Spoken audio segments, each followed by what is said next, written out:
सास का घूंघट पार्ट 2। पिछले अंक में हमने देखा कि देविका अपने ससुराल में हर गलत बात का विरोध करती, तो उसकी वजह से देविका पर उसके ससुराल वाले बहुत अत्याचार करने लगे।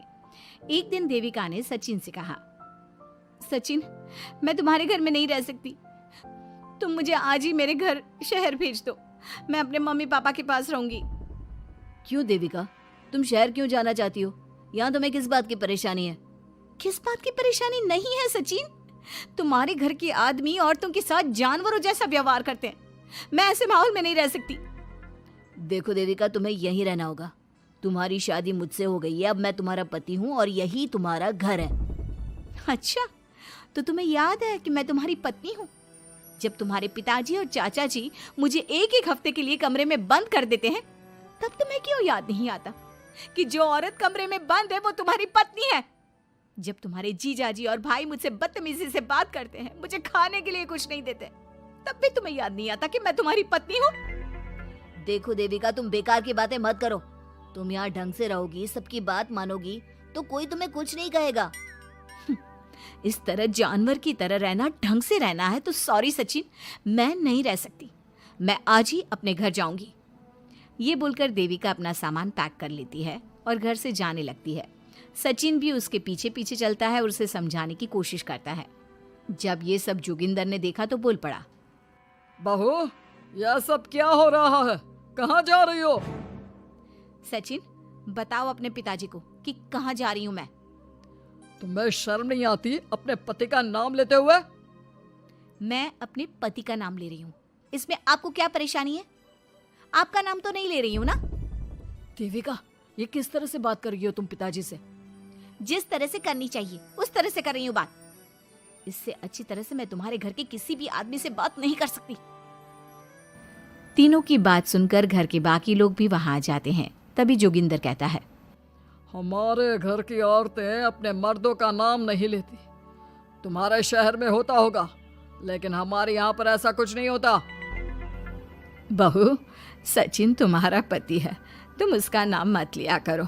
तुम अपने पति का नाम लेने की जगह ए जी, ओ जी, सुनो जी कहा करो। पति ना परमेश्वर होता है। तो परमेश्वर का तो हम नाम लेते हैं। क्यों माँ जी, क्या आप अपने इष्ट देव का नाम नहीं लेती? माँ जी, ये सब इन पुरुषों के बनाए तौर तरीके हैं, औरतों को दबाने के लिए। ये बेशर्म लड़की ऐसा नहीं सुधरेगी। ये हमारे घर की औरतों को भड़का रही है। सचिन, तुम इसे चुप कराओगे या फिर मैं करूं? नहीं नहीं पिताजी, मैं अभी समझा देता हूँ।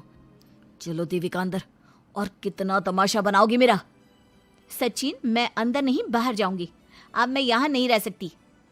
देविका की बात सुनकर महेंद्र कहता है, भाई साहब, ये लड़की इस घर से और गांव से बाहर ना जानी चाहिए, नहीं तो हमारे घर और गांव की औरतें भी ऐसी ही हरकतें करेंगी, वो भी मर्दों के खिलाफ बगावत करेंगी। और मैं भी देखती हूँ कि मुझे घर से बाहर जाने से कौन रोकता है।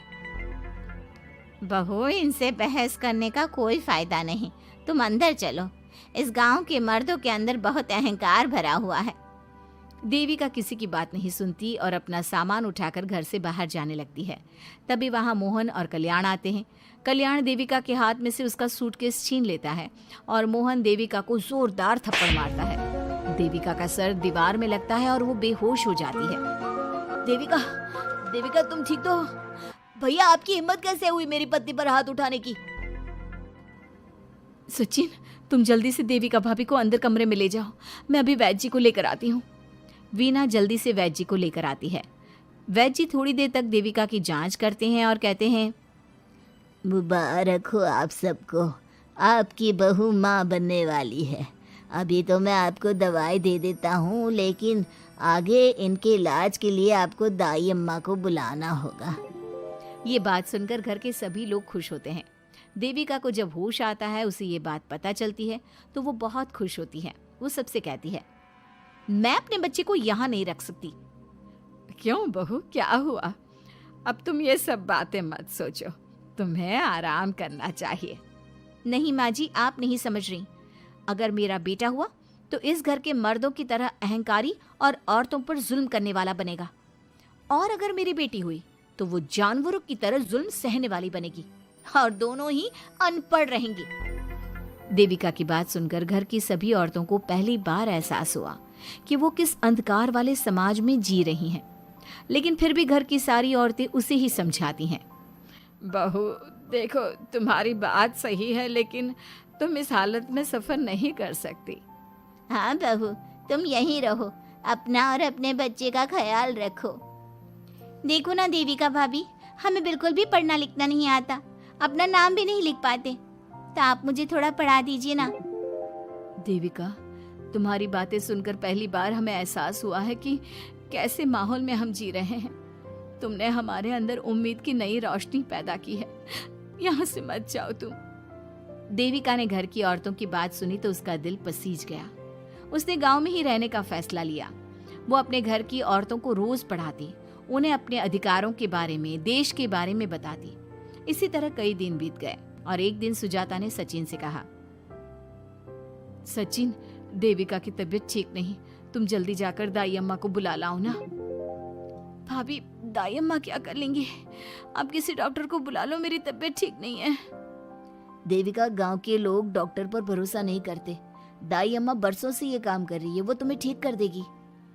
सचिन, तुम्हारे घर वाले अनपढ़ हैं, तुम तो पढ़े लिखे हो ना, देख नहीं रहे मेरी हालत क्या हो रही है। तभी तो बोल रहा हूँ, समय बर्बाद मत करो, मैं अभी आता हूँ। सचिन दाई अम्मा को बुलाकर ले आता है। दाई अम्मा घरेलू नुस्खों से देविका का इलाज तो कर देती है। कुछ समय के लिए उसकी हालत भी स्थिर हो जाती है, लेकिन वो पूरी तरह से ठीक नहीं होती। फिर देविका सचिन से कहती है, सचिन, मुझे समझ में नहीं आ रहा, तुम मुझे डॉक्टर के पास क्यों नहीं ले जा रहे? मैं माँ बनने वाली हूँ और मुझे ये भी नहीं पता कि मेरा हेमोग्लोबिन कितना है। दाई अम्मा कर रही है ना तुम्हारा इलाज। लेकिन दाई अम्मा को कुछ समझ में ही नहीं आ रहा कि मेरे साथ क्या हो रहा है। अगर देखो तुम मुझे नहीं लेकर गए ना, तो मैं खुद ही चली जाऊंगी। अगले दिन देविका की तबीयत दोबारा बिगड़ जाती है और दाई अम्मा के किसी भी नुस्खे से वो ठीक नहीं हो रही थी। देविका ने सारी हिम्मत जुटाई और वो अकेली ही डॉक्टर के पास जाने लगी। उसे देखकर मोहन कहता है, बहू, इस हालत में कहाँ जा रही हो? आप लोगों के भरोसे रही ना तो आप लोग मुझे मार ही डालोगे। डॉक्टर के पास जा रही हूँ मैं। बहू, तेरा दिमाग तो ठिकाने पर है। हमारे घर की औरतें मर्दों से इलाज नहीं कराती। हे भगवान, इन जाहिल लोगों को मैं कैसे समझाऊं? डॉक्टर औरतें भी होती हैं। बहू, तो हमें पागल मत बना, हमने तो कभी कोई महिला डॉक्टर नहीं देखी। तू झूठ बोलकर निकलना चाहती है ना? इस गांव की सरहद से आप लोग कभी बाहर नहीं गए ना, इसलिए आप लोगों को नहीं पता कि महिलाएं डॉक्टर के अलावा क्या क्या है। ए लड़की, तुझसे तमीज से बात कर रहे हैं तो तू ज्यादा हवा में मत उड़। बोला ना एक बार, चल अंदर जा। चाचा जी, मैं अंदर नहीं जाऊंगी, डॉक्टर के पास जाऊंगी। मेरा इलाज सिर्फ डॉक्टर ही कर सकता है। ये बोलकर देविका घर से निकल रही थी कि तभी जोगिंदर ने उसे कमरे में ले जाकर बेड पर जोर से धक्का दे दिया, जिसकी वजह से देविका के पेट में चोट लग गई और वो दर्द की वजह से जोर जोर से चिल्लाने लगी। ये देखकर घर की सारी औरतें देविका को संभालने लगी। देविका, हिम्मत रखो, सब ठीक हो जाएगा। देविका भाभी, आप ठीक हो ना? माँ, कुछ करिए ना, भाभी की तबीयत बहुत खराब हो रही है। लेकिन मैं क्या कर सकती हूँ? भाभी, कुछ तो करो, कहीं बहू को कुछ हो ना जाए। उधर जोगिंदर मेन गेट पर बड़ा सा ताला लगा देता है और कहता है, आज के बाद इस घर से कोई भी औरत बाहर नहीं निकलेगी। देविका का बच्चा भी इसी घर में होगा, ये जिंदा रहे या मर जाए।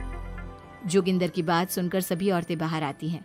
जब विमला को इस बात का एहसास हो जाता है कि जोगिंदर देविका को डॉक्टर के पास किसी कीमत पर नहीं जाने देगा, तब विमला पहली बार अपना घूंघट उठाकर तेज आवाज में कहती है, मैं भी देखती हूँ देविका को डॉक्टर के पास जाने से कौन रोकता है। आज देविका डॉक्टर के पास जाकर रहेगी। देविका की सास का घूंघट आखिरकार उतर ही गया। घर के आदमियों ने पहली बार विमला का ये रूप देखा था और उसकी तेज आवाज पहली बार सुनी थी।